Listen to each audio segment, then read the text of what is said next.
Hi, my name is Kim Peters, and I am one of the 5 celebrities taking part in Grey County Reads. I've been a member of Dundalk Little Theatre for about 10 years, and in that time I've directed, stage managed, and acted in a variety of musicals and plays. In addition to theatre, I am also very involved in music. I direct the choir at the Dundalk United Church, and luckily my husband is an accompanist. We also write our own original music, and we have a 7-piece band, Midnight Special, that performs at private and corporate functions around Southern Ontario.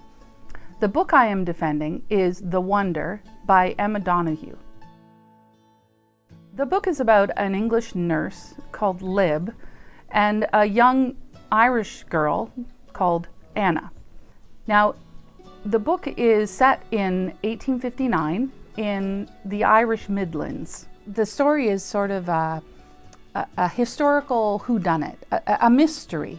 You see, Anna, who is 11 years old, has gone without food for 4 months. Lib is charged with finding out how she's done this and why. I mean, she must have eaten something, but why would she even do this? At first, the characters seem pretty straightforward, but as the story progresses, you see the complexity, the competing motivations, the different points of view that the characters have on life, on the role of women in society. Lib is a fiercely independent woman, quite an anomaly in her time, and especially in rural Ireland. She certainly does not adhere to the idea that women should be seen and not heard. But she has to compete against this patriarchal society to try to save her patient. There are many reasons that you should vote for The Wonder by Emma Donoghue. It's a wonderfully crafted novel, a compelling mystery. Emma Donoghue explores such topics as the women's role in society and whether they have a voice or should have a voice. But she sets this against the historical background of Ireland. Go out to your local library and see if they have a copy of The Wonder for you to read and enjoy. Hello, my name is Jenny Parsons. I'm one of the 5 celebrities taking part in Grey County Reads.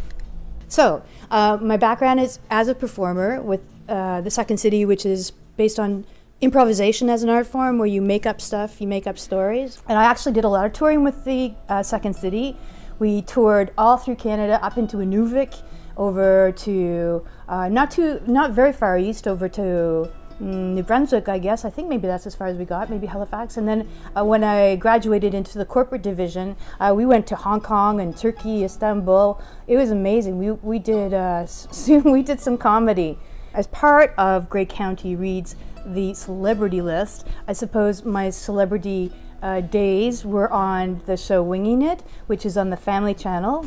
And it's still in reruns, so I think if you're a teenager, sort of, when you did some babysitting 5 or 6 years ago, then you would recognize me as Mrs. Lennox, the drama teacher.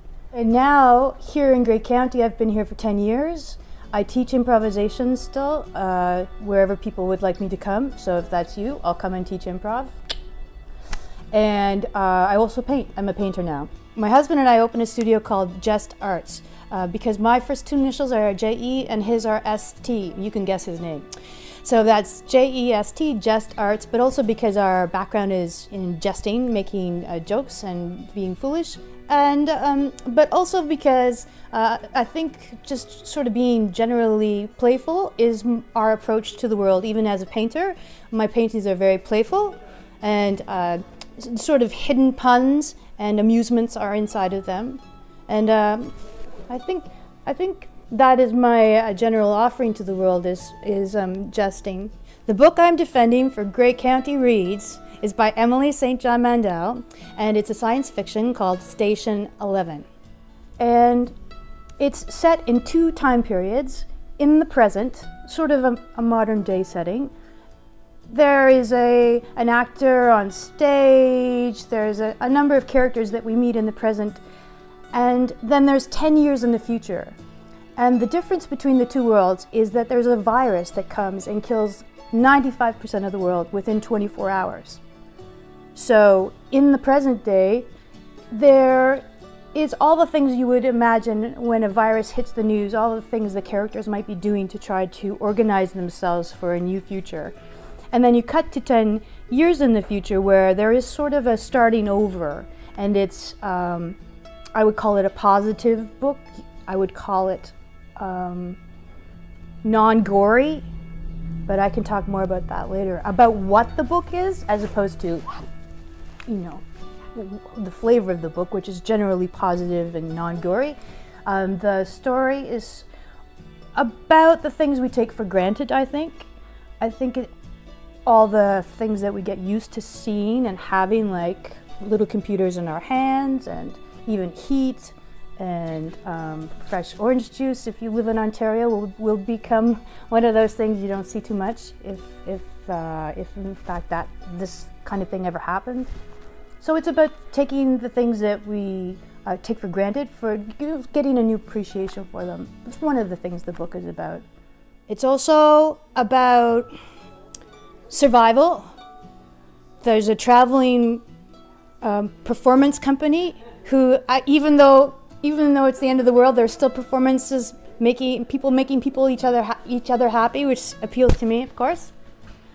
And this traveling company's motto is "Survival is not enough," which is a Star Trek quote. And it means basically, yes, we have to think about our food and our shelter very much, but then after that, I think human beings sort of need more than that, just that. That they do need art and music and each other, and I would argue even books. That they also need books. And there is a library set up in a fictional city called Severn City. It's at an old airport where people do come and offer their books to this museum of civilization. And that, I think, speaks to the idea that we need more than just food and shelter, that we do need to think about our history and even the objects around us as cultural things and how they speak to us about our stories. Station 11, written by Emily St. John Mandel, is the book to start with for this Grey County Reads, because it's very accessible. It's a fast read, it's a page turner, it jumps around in different time zones, different parts of the world, inside different characters, so there's always this place to move to. It's really hard to be bored reading this book. Hi, I'm Allie Boatman, and I'm one of the celebrities taking part in Grey County Reads. I am a self-taught researcher and writer who learned to do these things on my wits as I developed a career in arts management and largely learned how to write grants.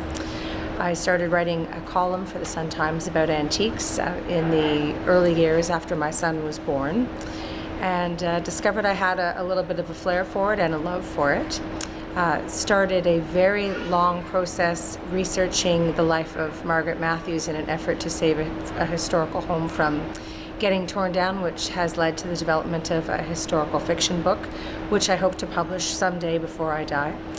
I wrote some regular columns for Mosaic magazine, The Acorn, published a little bit with the Ontario Museum Association, and now I've been asked to do this, which is a wonderful opportunity to highlight a book by one of my favorite authors, Thomas King, and the book is The Back of the Turtle.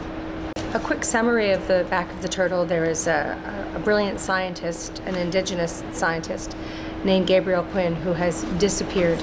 Gabriel Quinn is the scientist who works for Dominion, who went into the field of science thinking he could save the world, and instead, of course, he's created things that have been used against the world to poison watersheds and oceans, all in the name of corporate greed, to try to more easily be able to lay pipelines across pristine land. They would use some of the herbicides and things that he created to try to help with things like famine that instead have destroyed the world.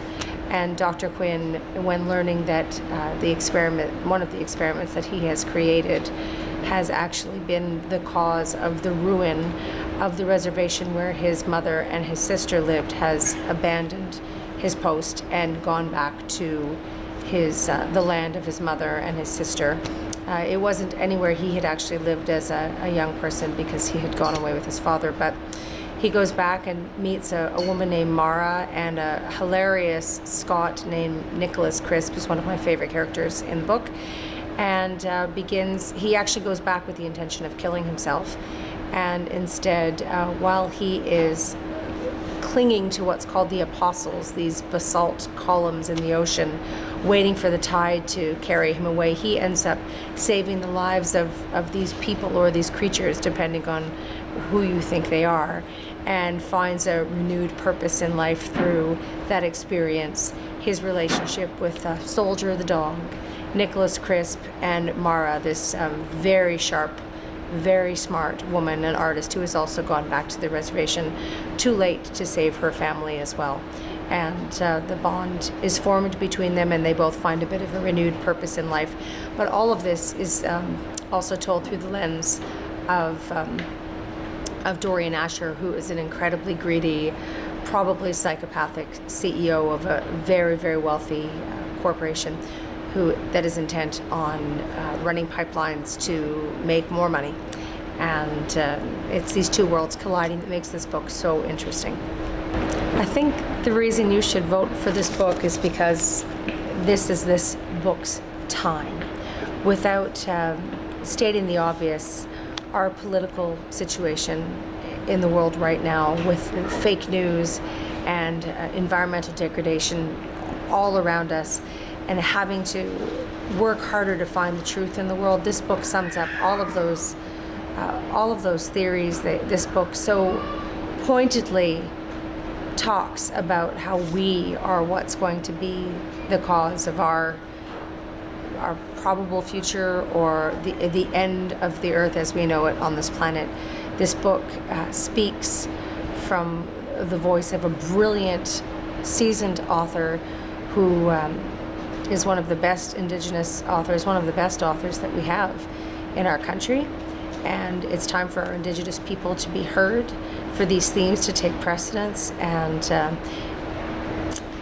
to hear all of that intelligence, all of that wisdom, all of that, the years of history through the lens of this author who does it with such an incredible and sometimes sick sense of humor. I don't think you'll have a difficult time reading this book at all. It's written in these tiny little tantalizing bite-sized chapters that some people would look at a book of this size and be a little bit intimidated, but they won't find reading this book a difficult experience at all. I can't encourage you enough to pick up the back of the turtle, learn a little bit about Indigenous history, learn a little bit about yourself, and take a more critical look at the world that we're living in. Hello, my name is Rebecca Hergert, and I am one of the 5 celebrities participating in Grey County Reads. The book I am defending is The Sweetness at the Bottom of the Pie by Alan Bradley. The Sweetness at the Bottom of the Pie is a 1950s whodunit. Flavia DeLuce, the young 11-year-old gal, is a main character in this book. Her father's history at boarding school becomes the plot of the whodunit. One morning, Flavia discovers a body laying in the cucumber patch. She's unsure of where he came from, but she knows that he was fighting with her dad last evening. As Flavia unravels this mystery, she becomes closer to her father, she uses her library as a resource, and she discovers a world of literary illusions. Prior to the setting of this story, Flavia DeLuce's father was at boarding school in his younger days.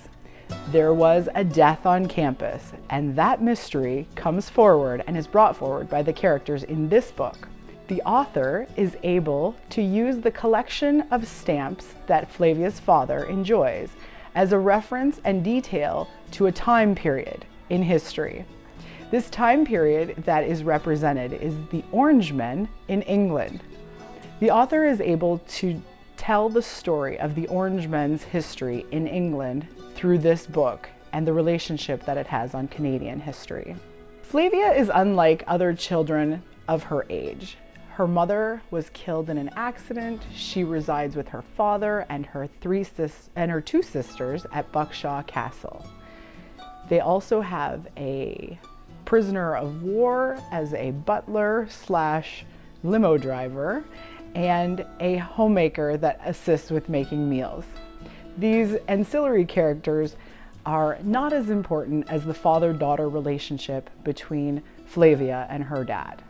Flavia learns a lot about her father as she's unraveling this mystery. She learns his weaknesses and his strengths, and she sees her dad in a whole different light. While Flavia is untwining her father's past, she's enjoying her love of chemistry.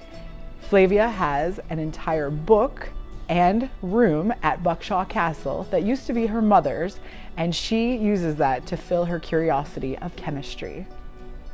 Young Flavia realizes the importance of the library within her community. The building was given as a donation to the town. Flavia searches old newspapers from the time when her father went to school. Flavia is able, with the help of her librarian, to solve 2 mysteries in one story. The library in any small community is a very good resource, and that proves no different with Flavia searching out her librarian to find the references that she needs to connect the dots to solve this mystery. This book and the author, Canadian author, detail the references and make this book nearly 4-dimensional. You can hear the sound of the music that he's playing. You can visualize the art that he describes. And the book continues using all of these illusions for our literary delight. I would like you to vote for Sweetness at the Bottom of the Pie because it has collections that we can relate to, allusions to other works of art, as well as a deep connection to the library. For voting and more information, visit southgrey.ca. Hello everyone, my name is Sharon Sinclair, and I am one of the panelists in the Grey County Reads program. This video is coming to you from beautiful Panama City Beach, Florida, where I have been recovering from a very busy year as Grey Highlands' first Poet Laureate. That designation was very meaningful to me because in my heart I've always known since I was a child that my true identity is a poet. However, my career paths always took me in different directions where that was never the primary focus until about the last 12 years. And having moved back to Grey County and taking up residence in Kimberley during that time, that was a major contributing factor with all the beauty of that amazing valley to nurture the creativity. I really credit that time very significantly with having brought me to where I am now. The book that I have defended for this amazing contest, really, it's a very innovative idea to make this a local adaptation of Canada Reads, and the book that I am defending is called Crow Lake by Mary Lawson. The book is set in a remote Ontario community in the north called Crow Lake, and it centers around a family of siblings who have to survive the aftermath of a tremendous family tragedy. The main character is Kate Morrison, who was at the tender age of 7 when her entire life changed and she had to reach for emotional lifelines, as did her other siblings. So the secondary characters in the book really do help to propel it forward, either through a series of flashbacks or conversations, especially with an elderly woman in the community who seems to be the keeper of stories. And each of those characters, in his or her own way, really help us to identify more deeply with the ramifications that the Morrison family are experiencing from an unimaginable set of circumstances that have left them so incredibly sad. But as in every tragedy, there are silver linings. And I feel that Mary Lawson has portrayed this family with great compassion and with a very deep understanding and insight into family dynamics in general.